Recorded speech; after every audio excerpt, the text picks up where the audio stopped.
Representing our state legislative delegation, representing Senator Funke, we have Gloria Hunter, and representing Assemblywoman Jamie Romeo, and also a county legislator in his own regard, Justin Wilcox. Give them a round of applause. I believe they'll be joining us shortly, but that famous Irondequoit traffic held them back. But if they sneak in the back, just give them a nod. We'll be joined by Vinny Esposito from Empire State Development, also Irondequoit resident and County Legislator Joe Morelli. Don't clap for them, they're late, but if you see them, give them a pat on the back. And the guy who gave us the keys to this place and his lovely wife, I won't say too much nice things about them because they're not my landlord, but they've been very good to work with, and please give Angela and Sally and Gracia a round of applause. Two other people, I saw Dave Shaheen from the Irondequoit Chamber, and also Rick Walther from a well-known community member who also served on our Community Center Advisory Board, gave up a lot of hours of his time to help get us to where we are today. So give them a round of applause, too. So again, I say this is a momentous day, just not for the story of this property, but really for the story of our town. I often say that the people of Irondequoit didn't choose for ourselves for the mall to become such a central part of our town's story, yet through no fault of our own, the mall's plight really became, in my mind, an existential threat to the town of Irondequoit. Now, some people say, Dave, that's really hyperbole, but when you think about it, it's not. Irondequoit has so many wonderful attributes we all love. Our wonderful, beautiful neighborhoods, tree-lined streets. Sometimes those streets are a pain in the neck, but our trees are beautiful. We have a great sense of community, strong schools. Those are all the attributes we love talking about Irondequoit. And yet for too many years, this large albatross between 104 and Ridge Road was a cloud, a dark cloud, blocking everything that was good about this town, so that when the rest of the region looked into Irondequoit, they might have hopefully saw that great community we knew, but it was being distorted, it was being fragmented, it was being misrepresented by this mall and everything that was going wrong here. So yes, when an albatross like this impacts the image, it impacts the soul of your community, that is an existential threat. And for too long, unfortunately, we just simply hoped things would get better. Sometimes we relied on the word of people who weren't honest, people who weren't forthcoming, people who really didn't have our taxpayers' best interest in mind. And what did that leave us with? That left us with probably the worst tax abatement in the history of the world. And there's been plenty of large tax abatements around. What the taxpayers of Irondequoit were left with really was a raw deal. It left this entire facility pretty much vacant just 2 decades after it had first opened. But several years ago, I'm proud to say we started to fight back. We're going to hear from now County Executive Adam Bello, who a few jobs ago, and is shivering over there, was our town supervisor. And I was proud to work with him as we took the first steps to getting this property back into a positive light. We held the previous owner accountable for him not living up to those tax breaks. We did what was necessary to help facilitate a new owner getting in here, one who was committed to the community. It's taken us from there time to garner momentum, and I compare this property often to Sibley downtown. That's roughly a million square feet as well, right in the heart of the commercial area downtown. That redevelopment did not happen overnight. It is not easy to get done. But we're now at a point where the transformation of this facility is now visible, and the transformation of the former Irondequoit Mall into Skyview on the Ridge has truly commenced, and the town of Irondequoit is going to be a part of that transformation as we break ground here today on the future site of our new community center. Now, some might argue, is the town playing a part in this just for the sake of development being development? Are we just doing this because we want to help the mall? No, not at all. Yes, this will play a central role in the reimagination of the former mall into Skyview on the Ridge, but a town community center is something that our town has always needed. I always say this is a matter of equity, parity with other communities. We are competitive with great towns that surround us. We cannot simply rest on our laurels. Many communities adjacent to us have either a YMCA, a Jewish community center type facility, a town community center, or both. Irondequoit historically has lacked none. And if we're going to be competitive with other communities, we need to offer those amenities for our residents. We need to make our town more attractive to young families, to make sure we're first on their list to build a home, to buy a home. And for those seniors who want to age in place, we need to make sure they have the amenities as well, so that they want to stay here. And that's why it is so important for our town to make investments like this. In 2018, we commenced the process after accepting an offer from Angelo that we would make good on his pledge to donate rent-free this portion of the facility if we wanted to build out for a town asset. We elected to move forward to pursue that. It was too good of an offer not to pursue. We formed a public process that we're very proud of. There was hundreds, if not thousands, of community stakeholders who took part in designing, imagining what would go in here. And then last year we elected, because this ultimately is a community decision, we allowed the people of the community to make that decision. And in July they authorized us to move forward, and since then we've been working with our design team at SWBR and our construction manager with Krista to make sure we have a plan that is executionable and one that is, will deliver on the promise and provide that amenity. And the good news is, and by the time we get to the middle of next year, we will now have that amenity that we would be proud of, that will last generations to come in Irondequoit, and that will make us even more competitive. I already say we are competitive, but it will provide us with that viability, that permanent stability as one of the finest neighborhoods in Monroe County. And the good thing is this is not happening on an island. This is part of an overall transformation at the mall. Behind me, the former Macy's was transformed into a Continuum call center 2 years ago. You have the Ronald McDonald sale beneath it. Very happy that in 2 months you're going to see one of the most amazing senior housing developments in Monroe County history take place at the former Sears. That project, when it commences, and it is moving forward, when that project is finally visible, you see the cranes in the sky, the new building coming out of the ground, that will truly be something that people will realize this is real, the mall has turned a corner. St. Anne's will sign a lease, has already signed a lease to occupy the former Ruby Tuesdays.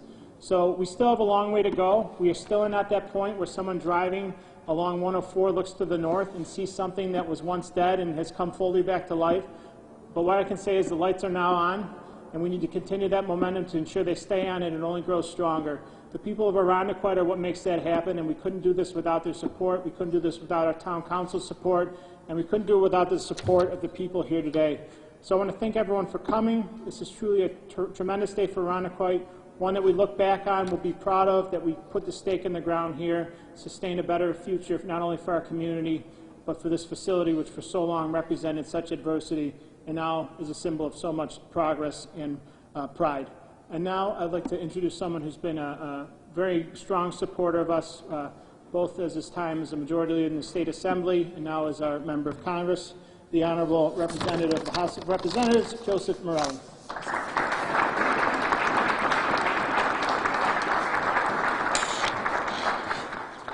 Good afternoon. I am so delighted to be here for a number of reasons. First of all, if I were still in the state legislature, I'd be in Albany right now. So I'm glad to be in Rochester and back in Irondequoit.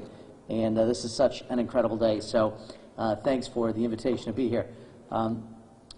First and foremost, I want to thank Dave Seeley, who I think has followed in the footsteps of his predecessor, Adam Bello, our county executive, and has done just an amazing job. It's not only the hard work, the dedication, the energy that he brings to it, but the creativity and the drive to get this done has been something that I know he has taken on in a very personal way, make sure he's provided the personal leadership for it. So could we give a big round of applause to our town leader, Dave Seeley.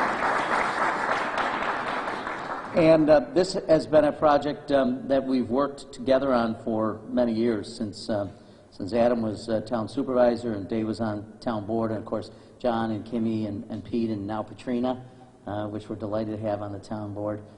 This has really been a gathering all the leadership around this community to make this work, and it has been something that has taken us a long time. We've been patient. I think we've had a sense of urgency, but also the patience to know this doesn't happen overnight. So these kind of announcements are so important to our community. And I have to say, I leaned over to say to Adam as the supervisor was speaking, I said, have we announced the senior housing yet?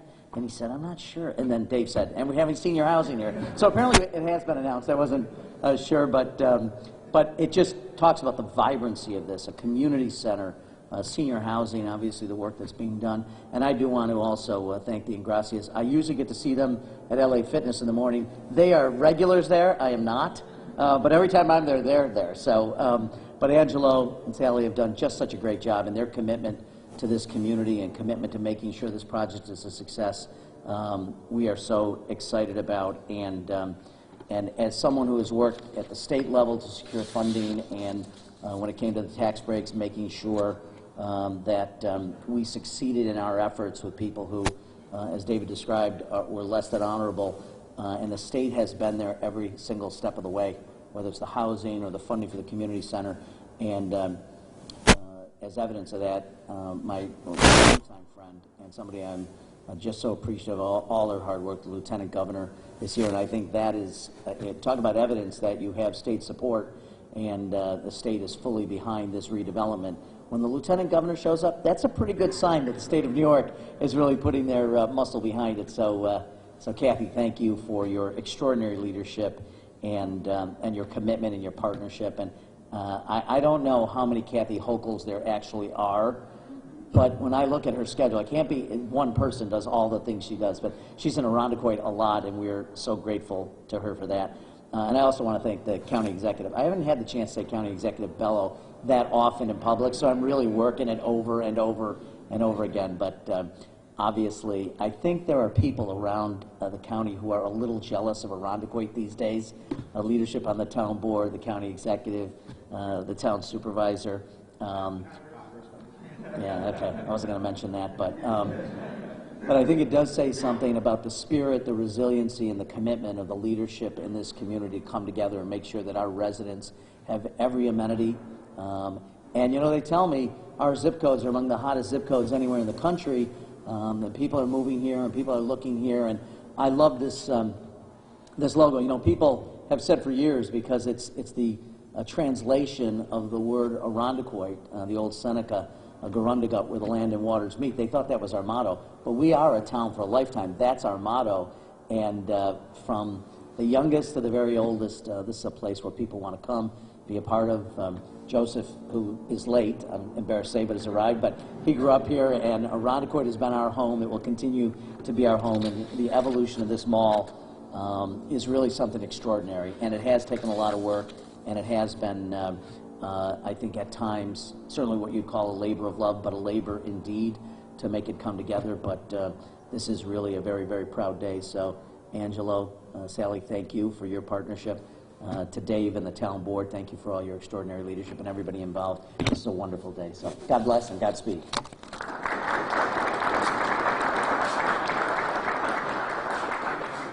Thank you, Joe. As the Congressman said, the state of New York, for this whole facility, has been a tremendous partner, both in funding, supporting, and I mentioned the senior housing. The state will have a huge role in that. So. You know, it's not easy to redevelop vacant million-square-foot parcels, and you really do need that support from the external funding agencies, namely that's the state. So they really have been with us all along the way and responsive to our needs, and recognizing that in this third largest municipality in Monroe County, this is our key priority project. The last time I saw the Lieutenant Governor was at a READY Commission briefing, which is our initiative to make our shoreline more stable and resilient due to high flooding, and I mentioned to her, I'd love to see you in town for something that wasn't necessitated by an emergency. So this is a nice. It might be an emergency if one of us gets hypothermia, but I couldn't be more grateful and honored that she's here. Please give a round of applause for Lieutenant Governor Kathy Hogan.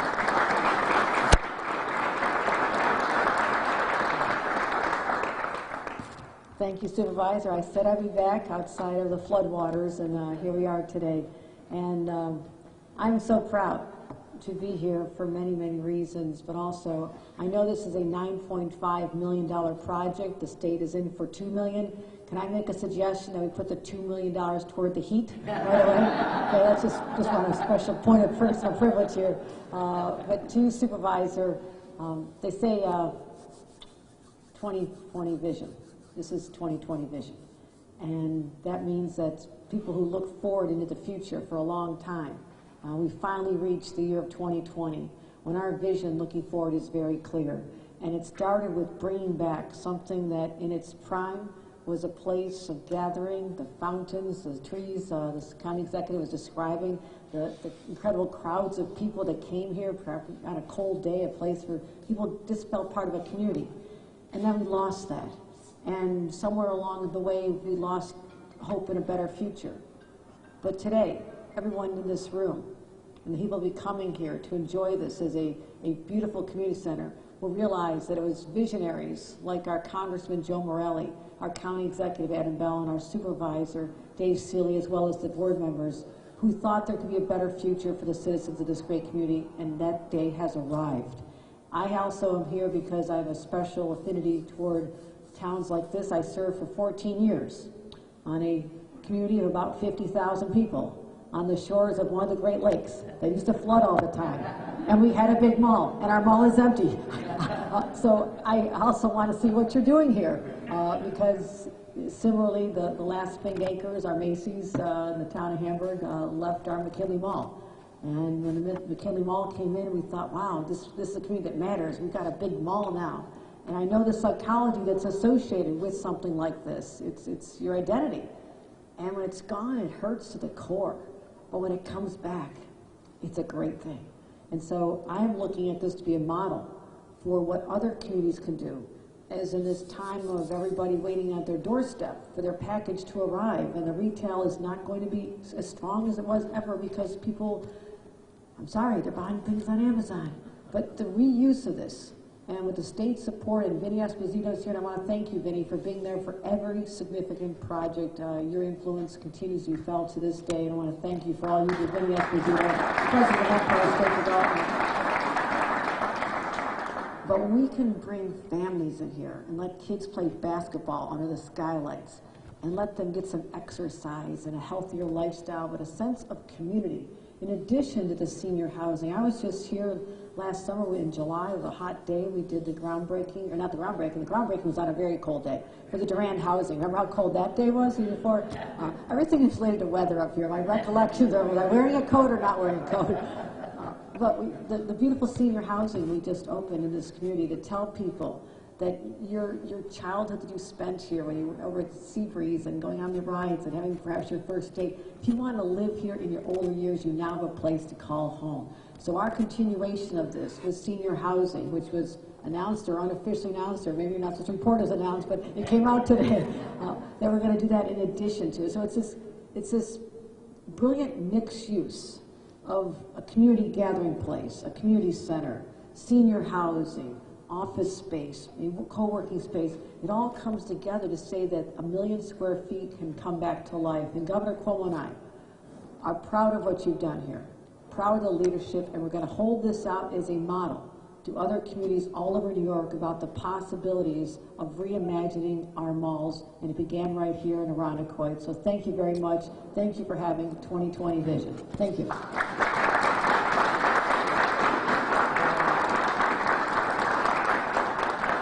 Thank you, Lieutenant Governor. I remember the day that Adam and I were sitting in his conference room and we were waiting for a call from a prospective purchaser of an auction at the mall, and I think that was early 2016. And Angelo called and said indeed he had won the auction to buy the mall, and then we kind of looked at ourselves and said, okay, so what next? And I think we knew it wouldn't be an easy path, but that's twice removed from Adam's current role, but now that he's county executive, I probably can call on him more direct favors for economic development. But you're in this now too again. The county clerk, maybe not, but give a round of applause to our new county executive, Adam Bella.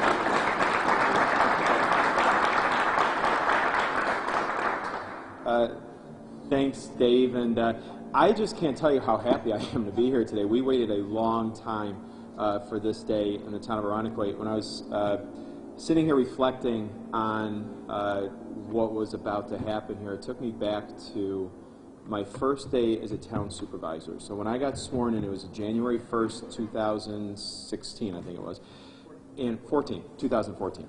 And right, get off the podium, you take your oath, you get down. And the fire marshal was standing there, Greg Merrick, and he says, Greg's not here, is he? Is Greg? No. Okay, so Greg Merrick says to me, he wishes he could be here, he gets a shout out. So Greg said, he comes down, he says, Mr. Supervisor, we got a problem. I said, what? He goes, it's at the mall. I was like, oh, really? My very first day, we got a problem at the mall. So we come over here, and the pipes had frozen, the pipes had burst, there's water everywhere, spilling out the side of the building. And that started a process and a real concentrated effort over several months of trying to figure out what's going to be the future of Irondequoit Mall. This was very much seen as a facility for a number of years that was taking away from our town, taking away from our residents. And today marks a new day because here we are 6 years later, and it's now turned into a facility that's giving back, and it's adding to our town, it's adding to our community. But it was also an example of where, yes, while water was spilling into the building and it was a problem, it was also a really good example of how when government works together, that it can actually get something done and accomplish something. I mean, this was a really true process, working with our state partners. He was assembly member at the time, the majority leader of the state assembly, with Joe Morelli, with Dave Seeley and the whole town board, with the school board, with county executive Maggie Brooks at the time. Everybody had to partner together to figure out what are we going to do to hold the owner accountable, what are we going to do to think about the future of this facility, and we all worked together, and then stepped in our friend and our new partner, Angelo Ingracia and Sally, who really stepped up, took a look at this facility and said, you know what, there's a vision here. There's a project here that we can make successful and turn this mall around and make it something that we can give back to Irondequoit. And I'll never forget those early meetings with Angelo, too. He actually taught me how foreclosures work by bringing in sugar packets, and he would order them and align them on my desk to tell me who had order of what. So it's now a strategy and skill I use today. I don't use sugar packets, more pens and Sharpie markers. But at the same time, but really it was a teamwork. It was a long process, it was an arduous process. But it got to this point now where this center right here is again going to be thriving because it's again an example of people coming together and working together. It's the state of New York, it's the town of Irondequoit, it's all these different partners in this room that are now investing back into it, and it also now includes the taxpayers and citizens of Irondequoit who stepped up and voted for this community center, and they did so because Irondequoit's on the rise. The congressman said very, very poignantly that our zip codes are some of the hottest in not just our region, but in the state and the country. And the reason why is because we're now on the move and getting things here because of the leadership of Dave Seeley that other communities have been having for years. We broke ground and cut a ribbon on a new library. We have ball fields now that are being built, soccer fields across town. We have all this development now on Ridge Road. It's all these groundbreakings and ribbon cuttings are now happening right here in the town of Irondequoit, and this is just the latest example of that. So I want to thank all of you for all your efforts in making today happen. I want to thank the Lieutenant Governor in the state of New York, my congressman, my town supervisor, and I want to give a very special thank you to Angelo, Sally, and all the people on your team for taking a chance on this town, taking a chance on this facility, and making this happen today. So thank you all very much. God bless you.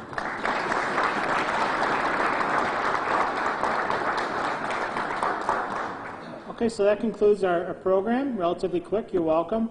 In the coming weeks, we will actually coming several days. We will start to commence interior first phase demolition, which will allow us to then move forward with our solicitation of all general trades bids. So this interior will take a whole new look once we start doing that demolition. And because we never do anything orthodox here, we want to make sure that the elected officials are the first people to help with the demolition. So if they want, I'll ask our elected officials to join us over there. As long as they're wearing protective eye gear and helmets, they can follow me in the ceremonial smashing of the mall.